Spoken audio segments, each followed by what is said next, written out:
What's up, NFL fans? Welcome back to the channel, Revis Talk Sports. I am back at it again with another week, another episode of my NFL spread pick predictions video. If you're new to the channel, I provide insight and predictions for every single game, every single week. In this video, I'll be giving you my Week 16 spread picks. Kansas City Chiefs, the Houston Texans, to start off with the Saturday game slates.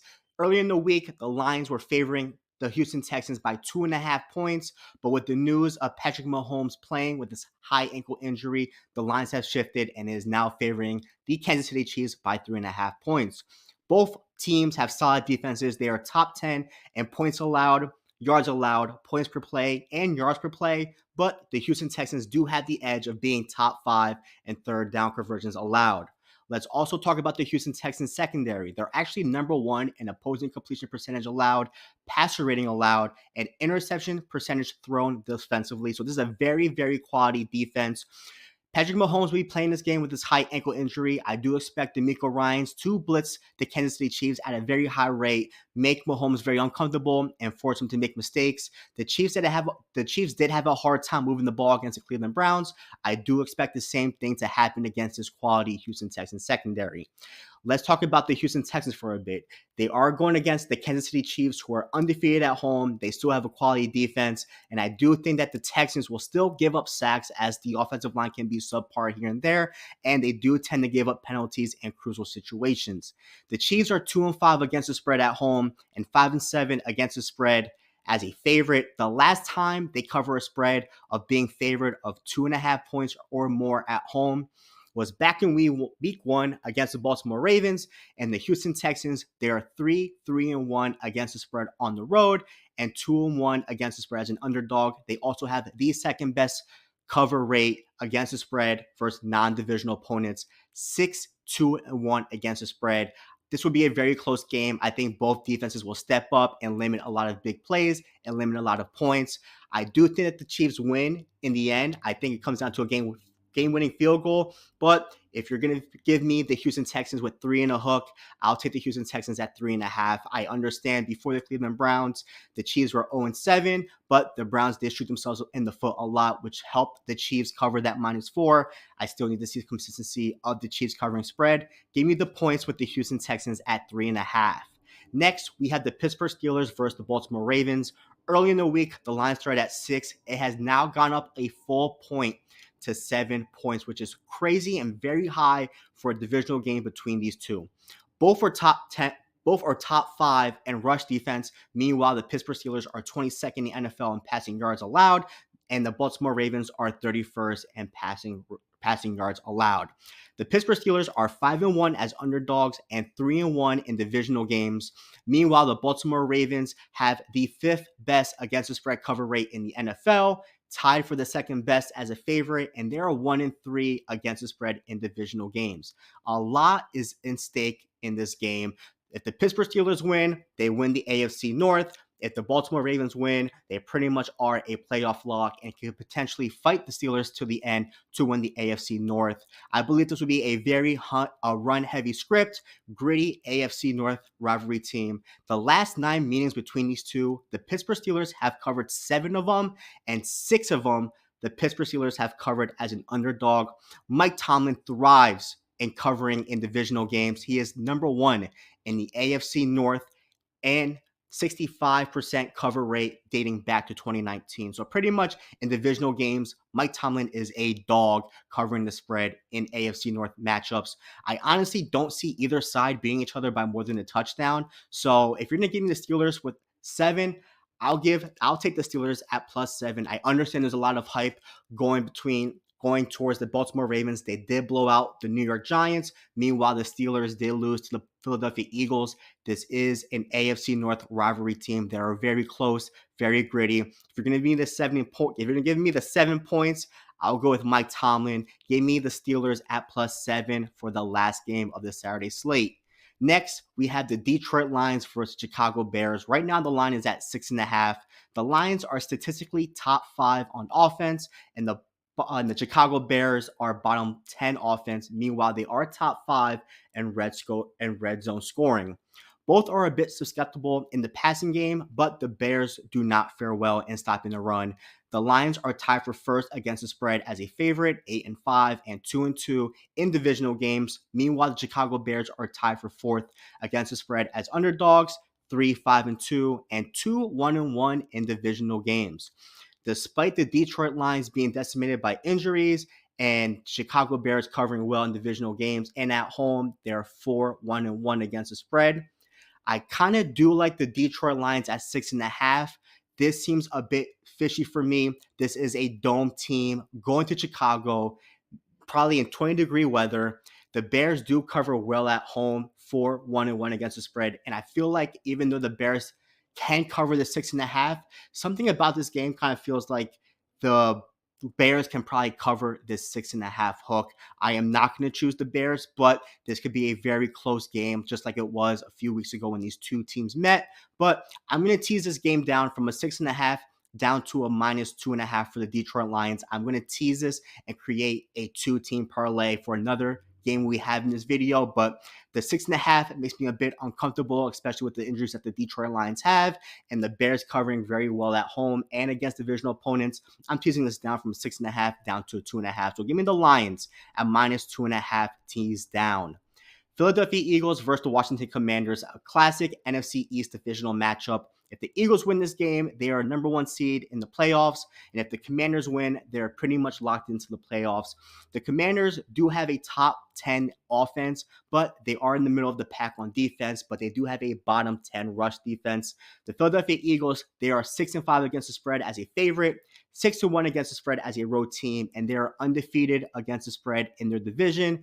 Meanwhile, the Commanders are 2-1 against the spread as an underdog, 5-2 against the spread at home, and 2-2 against the spread in the division.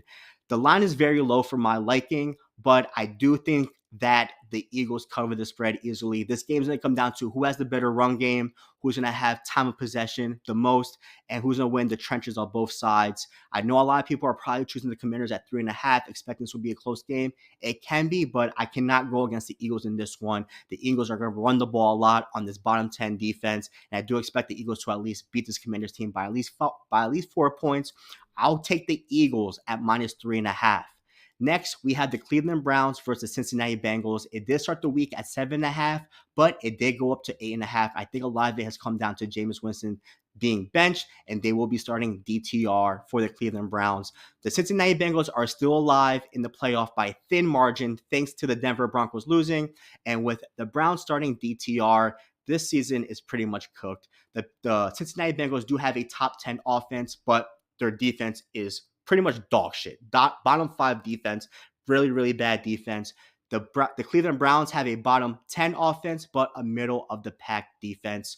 This is a very high number. I understand in the last 2 meetings, the Cincinnati Bengals are 2-0 against the spread at Cincy with a 15-point with a margin of victory of 15 points. The Cincinnati Bengals do tend to feast on subpar teams, but they are very terrible at covering the spread at home. They're 1-5 against the spread at home. I do believe that the Cincinnati Bengals win this game outright. 8.5 is too high for a divisional matchup, especially for a terrible defense and being terrible against the spread at home. This is too high for me. I'm teasing this 8.5 down to a -5. So I will be doing a parlay. Detroit Lions -2.5, teased down with the Cincinnati Bengals at -5.5. This would be my 2-team parlay teaser for this week. LA Rams versus the New York Jets. The Rams are now leaders of the NFC West, and the Jets are third in the division of the AFC East. Statistically, the Rams have the better offense, but the New York Jets do have the more efficient defense. The Rams are 3-0 against the spread as an away favorite, and the Jets are 0-1 against the spread as a home underdog, and 1-3 against the spread as an underdog in general. Aaron Rodgers is 8-0 against the spread versus the LA Rams, but this year the Jets are actually 0-4 against the spread versus non-conference teams. They're going against an AFC team in the LA Rams. I probably won't touch this game. This feels a little bit weird because the last time the LA Rams traveled to the Northeast and played the New England Patriots, Drake May threw a pick to end the game, and they almost lost to the Patriots. The Jets can put up a fight here, but between the two, give me the Rams at -3. I do expect the Rams to cover this game quite easily. This Rams team, number one in their division, they look like a dark horse team to run the playoffs, and I don't really see the Jets pretty much as a fight as they have feasted on subpar AFC teams this season. But give me the Rams at -3. New York Giants versus the Atlanta Falcons. Right now, the line is at 8.5. The Atlanta Falcons have benched Kirk Cousins, and now rookie quarterback Michael Penix will have his first NFL start. And the New York Giants are back at it again with their musical chairs of quarterbacks and will now start Drew Lock in this game. Both teams have been atrocious against the spread. If I am you, I will probably not even touch this game. If anything, the under total probably seems like the better play. But I really don't think the Giants will put much of a fight. And I think the Giants are pretty much trying their hardest to prove to NFL fans and Roger Goodell that they deserve the number one pick and pretty much just throw this game away. I don't like this line. 8.5 is too huge for a number for a rookie quarterback, but I do expect the Giants to not even put up a fight and just prove the world that they deserve the number one pick. But I don't like this number, but I'm going to have to go with the Falcons 8.5. I understand that they almost lost to the Raiders this past week, but maybe a change of quarterback can kind of boost things up for this team. And I have no faith in this Giants. So give me the Falcons at -8.5. I don't like this line. If there's a play in this game, probably take the under total, but it's a spread picks video. I'll go with the Falcons at -8.5. Arizona Cardinals versus the Carolina Panthers. Right now, the line is at 4.5. The Cardinals are still in the bubble to squeak into the playoffs. Meanwhile, the Panthers are on the opposite direction. Despite Young's play the past few months, the Panthers have one of the worst run defenses in the NFL. Meanwhile, the Cardinals are top 10 in yards per rush, yards per game, and rushing touchdowns per game. The Arizona Cardinals play very well at home, but they haven't played the best away. They've only had 2 road wins, and that was a 1-point win against the Miami Dolphins and a 1-point win against the San Francisco 49ers. I understand that Bryce Young played well the past month. He kept things close, but he did not have the best showing and the best outing against the Dallas Cowboys this past week. The Arizona Cardinals are 7-3 against the spread versus non-divisional games, and the Carolina Panthers are 4-6 against the spread versus non-divisional games. I do expect the Cardinals to prove a point in this game, win this game outright, and cover the spread -4.5. So give me the Arizona Cardinals at -4.5 to defeat the Carolina Panthers. I do expect the Panthers to win this game outright, cover the spread, and keep themselves alive to try their best to get into the playoffs. So give me the Arizona Cardinals at -4.5 to cover against the Carolina Panthers. Tennessee Titans versus the Indianapolis Colts. Right now, the line's at 3.5. It did start the week at 4.5, but with the benching of Will Levis, this has gone down a full point. The Tennessee Titans are just complete dog shit. They just have subpar quarterback play. I mean, Will Levis is the second time he's been benched, and now Mason Rudolph is getting the start. At this point, I just think that Will Levis just probably needs a change of scenery, and I think the Titans should just start fresh with a new quarterback. I just don't think that Levis is the future quarterback for this organization. And look at the Indianapolis Colts. This team will live and die with Anthony Richardson at quarterback. He has more interceptions than touchdowns in his career. I see Richardson as more of a developmental quarterback, if that, than a starter. So you pretty much have 2 subpar quarterbacks going at it in this AFC South divisional matchup. AFC South divisional matchup games have a margin of victory of -0.6, not even a positive full point of margin of victory. So that's how close these games have been. The Tennessee Titans have given up a lot of points despite being top 10, top 5 in yards allowed per game and yards per play. Meanwhile, the Colts are middle of the pack on both sides. The Colts are 4-2 against the spread as a home team, 2-0 against the spread as a home favorite, and 4-0 against the spread in the division. Meanwhile, the Tennessee Titans are just 2-8 against the spread as an underdog. Yeah. Zero interest in this game. The Titans are one of the worst teams to cover the spread. If you hear your friends think about trying to pick a spread in this game, I think it's time for you to have a serious conversation with them and just tell them not to pick this game.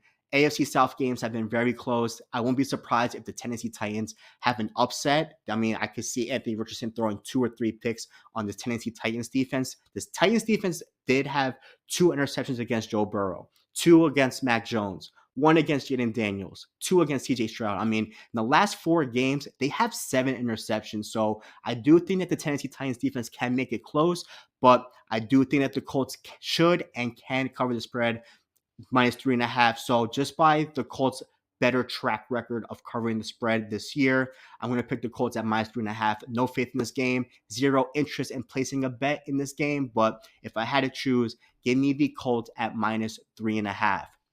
Next, we had the Minnesota Vikings versus the Seattle Seahawks. Right now, the line is at 3. The Minnesota Vikings are coming to this game on a 7-game winning streak. Meanwhile, the Seattle Seahawks had their 4-game winning streak snapped by the Green Bay Packers last week. The Minnesota Vikings have a top 5 run defense, but they actually have one of the worst pass defenses in which they are bottom 3 in yards allowed. Meanwhile, the Seattle Seahawks are actually one of the worst teams running the ball, but have been quite effective throwing the ball in the air as they are top 10 in passing yards and completion percentage. So the Seahawks do have a chance to just air it out on this Vikings defense if Geno Smith has time in the pocket. The sad thing is the Seattle Seahawks have given up the 3rd most sacks in the NFL. Brian Flores is going to dial up a lot of blitzes in this game and make Geno Smith uncomfortable. The Minnesota Vikings are 7-3 against the spread in first non-divisional opponents. The Seattle Seahawks are 2-6 against the spread as the home team, 1-4 against the spread as a home underdog, and 3-5-1 against the spread versus non-divisional opponents. The spread is at 3. I do have the Minnesota Vikings ranked higher than the Green Bay Packers. So if the Green Bay Packers went to Seattle and covered the 3 very easily, I do expect the Vikings to cover this 3 quite comfortably. So I'll take the Minnesota Vikings at -3 against the Seattle Seahawks. Next, we have the New England Patriots versus the Buffalo Bills. Right now, the line is at 14. This is a very, very high line for a divisional matchup, but the Buffalo Bills have just been very dominant in this game. I know Josh Allen did get hurt, but I don't see the Patriots keeping this game close. The line is very high, but I do like the Buffalo Bills to cover this 14.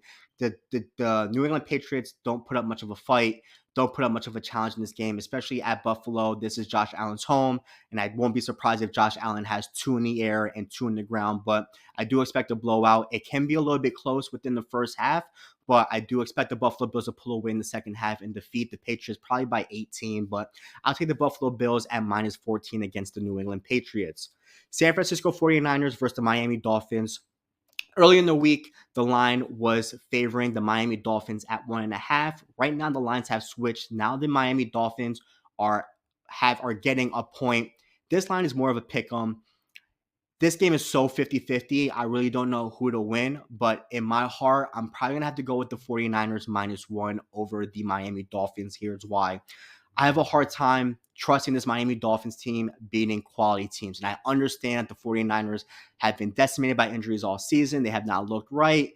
And pretty much they probably going to miss the playoffs in quite some time. But let's not forget, the 49ers are a top 10 in offense and have a top 5 defense. And I think that is not good news for this Dolphins team who tend to feast on subpar teams.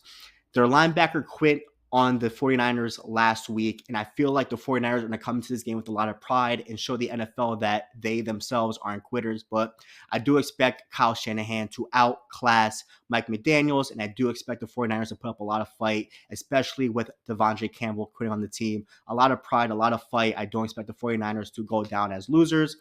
Give me the 49ers at -1 over the Miami Dolphins. The Dolphins are cooked, and I think their season's done after this game. So give me the 49ers -1 over the Miami Dolphins. Jacksonville Jaguars versus the Las Vegas Raiders. The line did start out with the Raiders being favored by a point. Now has gotten up with the Raiders being favored by 2.5 points. I don't know if I'm missing something, but I'm pretty sure that the Raiders aren't going to win a game for the rest of the season. But I did like how Mac Jones looked against the New York Jets. I think he almost put up 300 points and did try to go toe-to-toe with Aaron Rodgers besides the game-ending interception towards the end. But I'm going to take the Jacksonville Jaguars at +2.5. I don't think the Raiders win this game outright. I would be very foolish of this organization to win a game, especially now that they had the number 1 pick in the 2025 NFL draft. But if you're giving me the points with the Jacksonville Jaguars against a team that's probably going to lose out, I'll take the points with the Jacksonville Jaguars. So give me the +2.5 Jaguars over the Las Vegas Raiders. Sunday night prime time, we had the Tampa Bay Buccaneers versus the Dallas Cowboys. The line did start off at 4. It has gone down by 0.5 point, so now it's 3.5. No faith in this Dallas Cowboys team. They're very atrocious at home. Their average losing margin is about 17 points. They're 1-6 against the spread at home. Meanwhile, the Tampa Bay Buccaneers have been dominant since coming back from their bye and having Mike Evans back into the lineup against non-divisional opponents. The Tampa Bay Buccaneers are number one in the NFL in covering the spread with 8-2 against non-divisional teams. I don't know if a blowout will happen here, but the Tampa Bay Buccaneers defeated the Detroit Lions. They blew out the LA Chargers, who have a quality defense. No faith in this Cowboys team. I'm going to take the Tampa Bay Buccaneers at -3.5 over the Dallas Cowboys. Last but not least, Monday night game, we have the Saints versus the Green Bay Packers. The line is at 14. Me personally, I don't think I've ever seen a line this high for the Green Bay Packers. This is very high, very juicy for the Packers at 14. But when you look deeply into this game, they're going to be starting Spencer Rattler in this game. This is a dome team. Going to Lambeau Field towards the end of December is going to be brick as hell in this game, probably in the 20s, in the 15-degree weather. Alvin Kamara is gone for the season, so they won't have their best weapon back there to help him out. But rookie quarterback, dome team, going to Lambeau Field in December. No Alvin Kamara. I do expect the Packers to probably blow out the Saints team, and the Packers know that they win this game. They're locked and loaded and ready to go for the playoffs and clinch that spot. But I like the Packers in this game. I don't like 14, but I just don't have enough trust in the Saints team, especially with Rattler starting at +14. I understand they lost the Commanders by a point, but the Packers are on a different level, especially when they're playing at home at Lambeau and the dome team's going there with the rookie quarterback. I'll take the Green Bay Packers at -14. Thank you so much for watching this video. If you enjoyed the content, please give the video a thumbs up and comment below on your Week 16 NFL spread picks. Thank you so much and catch you guys next week.